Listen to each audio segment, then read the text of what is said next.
Համեցեք պարոն Համարյանը։ Շնորհակալություն, շնորհակալ եմ տիկին նախարարզեկույցի եւ բնականաբար կատարված աշխատանքի համար։ Կրթության հասանելիության կարևորագույն բաղկացուցիչ մասն էլ բնականաբար կրթության որակն է հենց, եւ այս իմաստով մեր կարծում եմ ծրագրերից լավագույնը հենց ատեստավորման ծրագիրն էր, որը ի սկզբանե անհասկանալի դիմադրության էր արժանանում։ Ես ինձ հետաքրքիր է այս դիմադրության իմաստով ինչ կան էլի խնդիրներ ատեստավորման գործընթացում, ինչ փուլում ենք, ինչ դրական արդյունքներ ունենք, եւ քանի որ խոսեցիք նաեւ Լեռնային Ղարաբաղից բռնի տեղահանված մեր հայրենակիցների վերաբերյալ, որոնցից 600-ն է փաստորեն արդեն Հայաստանի Հանրապետության դպրոցներում աշխատում են այսօր, ինձ հետաքրքիր է ատեստավորման գործընթացը ինչպես է վերաբերում մեր այս հայրենակիցներին եւ ինչ գործընթացով են նրանք անցել, դուք որոշակիորեն մանրամասնեցիք իհարկե, բայց ավելի մանրամասն եթե կարելի է, ինչ գործընթացով են անցել դպրոցներում աշխատանքի տեղավորվելուց առաջ։ Շնորհակալ եմ։ Շնորհակալություն, շատ կարևոր հարց եք բարձրացնում։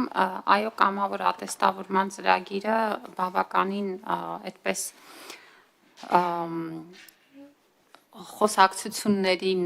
խոսակցություններով է ուղեկցվում, բայց ցուցանիշները ցույց են տալիս, որ մենք այս ուրեմն հոգեբանական բարդույթը կարծես հաղթահարել ենք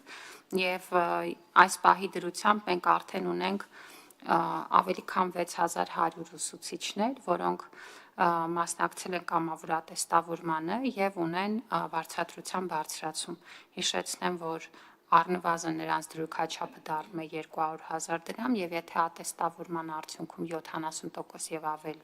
ցուցանիշ ունեն, ապա նաեւ 30-ից 50% հավելավճար է գումարվում այս 200,000 դրամ դրույքաչափին։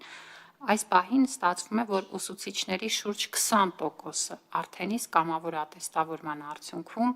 ունի այս բարձրացված վարձատրությունը, որի մասին նշեցի, ընդ որում այս տարին ինչով էր կարևոր, նկատի ունեմ 2024-ը, 24-ին կամավոր ատեստավորմանը մասնակցած ուսուցիչների 56%-ը կամ կեսից ավելին առաջին անգամ էին մասնակցում կամավոր ատեստավորմանը։ Սա նշանակում է, որ շրջանակը ընդլայնվել է եւ արդեն իսկ մենք նոր ուսուցիչների, ոչ միայն իրենց նախորդ տարիների ցուցանիշների բարելավող ուսուցիչների ենք տեսնում, այլև կեսից ավելի նոր ուսուցիչներ են, որոնք առաջին անգամ են գալիս այս համակարգին դիմելու եւ անցնելու։ Եվ այդ իմաստով նաև հիմա ես անընդհատ ինքս էլ հանդիպում եմ ատեստավորումն անցած ուսուցիչների հետ, որպեսզի հասկանամ նաև մտահոգությունները, որտեղ մենք անընդհատ աշխատում ենք թեստերի բարելավման վրա, նախորդ տարի առաջին անգամ էլեկտրոնային իրականացրեցինք ատեստավորումը, որպեսզի դա ավելի դյուրին լինի, եւ այս իմ շարունակական խոսակցություններն ու դիտարկումներն էլ ցույց են տալիս, որ այս տարի մասնակցության ցանկություն ունեցողների թիվը շատ ավելի մեծ է եւ ես կարծում եմ, որ այս ցուցանիշները կբարելավեն էապես։ Պիտի առանձնահատուկ ընդգծեմ, որ մենք կամավոր ատեստավորման միջոցով հնարավորություն տվեցինք նաև բարձրագույն կրթություն չունեցող մեր ուսուցիչներին, որոնք որ օրենքի պահանջով պետք է դադարեցնեին իրենց աշխատանքը, եթե ատեստավորումը անցնեն, ապա շարունակեն իրենց աշխատանքը։ Ընդ որում պետք է նշեմ, որ ավելի քան 600 ուսուցիչ բարձրագույն կրթություն չունեցող այս համակարգից օգտվեց, ատեստավորվեց, դրական արդյունք ունեցավ եւ շարունակեց աշխատել։ Ու շատ կարեւոր եմ համարում, որ 49 ուսուցիչ էլ օգտվեց պետության օժանդակության ծրագրից եւ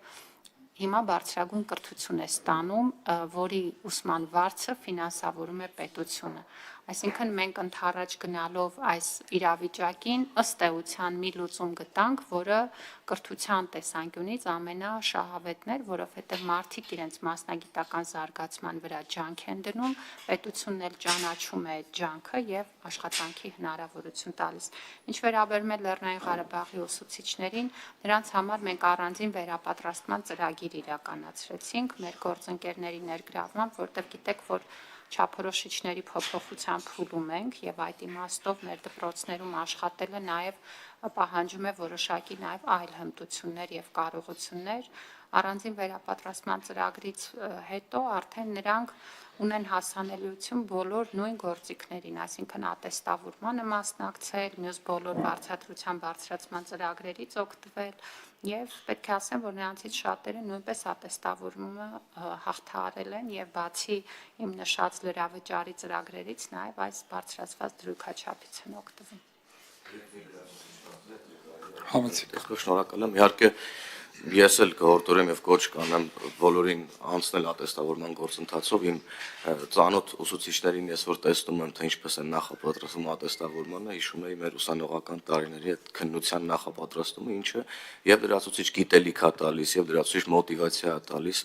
ավելի հաճույքով նաև շարունակել կրթության ոլորտում աշխատել եւ երեխաներին ավելի շատ գիտելիքներ մատուցել։ Ինձ հետաքրքիր է մենք, քանի որ նաև որոշակի դրական դինամիկա եւ լավ դրական դինամիկա ունենք քոլեջների մասով, ինչը չափազանց կարեւոր է,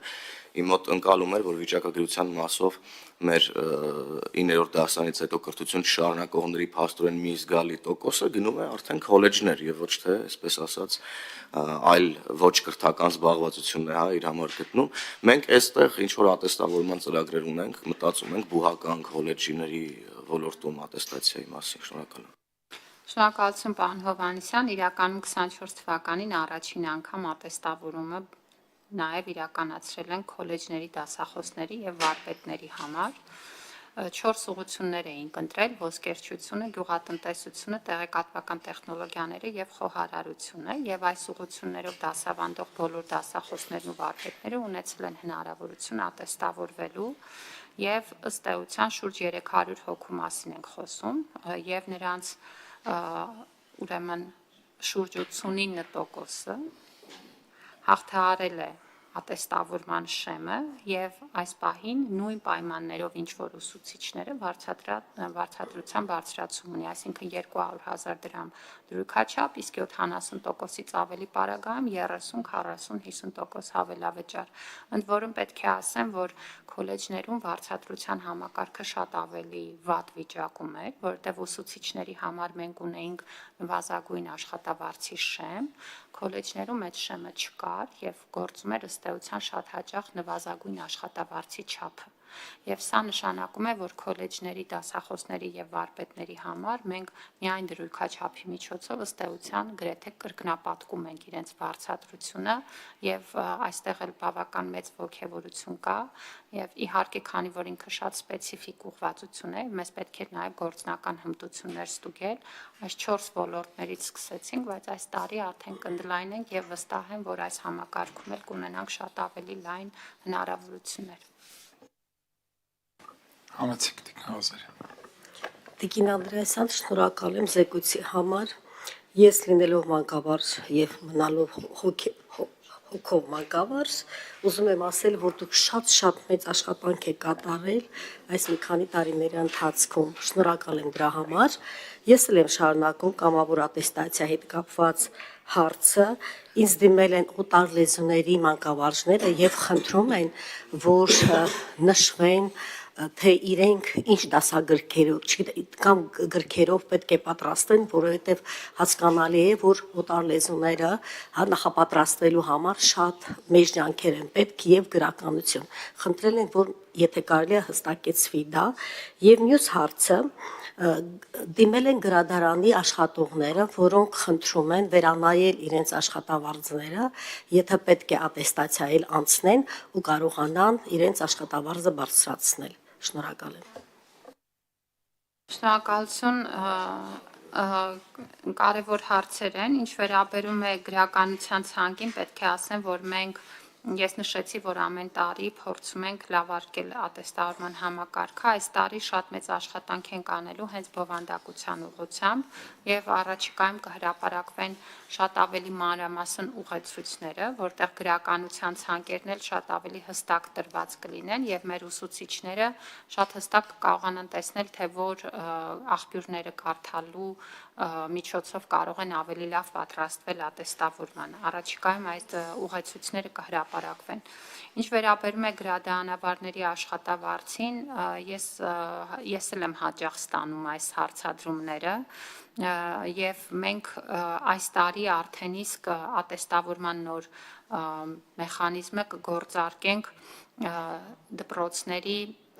եւ տարածքային մանկահրաժարակեբանական աջակցության կենտրոնների աշխատողների համար խոսքը վերաբերում է հոգեբաններին, ուսուցչի օգնականներին, այսպես կոչված կրթության առանձնահատուկ պայմանների կարիք ունեցող երեխաների հետ աշխատող մասնագետներին եւ դրանից հետո արդեն կկարողանանք մտածել մյուս աշխատակիցների ատեստավորման հնարավորության մասին։ Այստեղ նաեւ բարդությունը այն է, որ մենք որակյալ աշխատանք տանենք առաջադրանքների բովանդակության վրա եւ դրա համար է որ այս փուլային տրամաբանությամբ ենք գնում հիմա ոնց որ այս տարվա պլաններում մանկահրաժարակեբանական աջակցության մասնագետներն են եւ արդեն հաջորդ փուլում մյուս մասնագետներին կանդրադառնանք նույնպես Շնորհակալ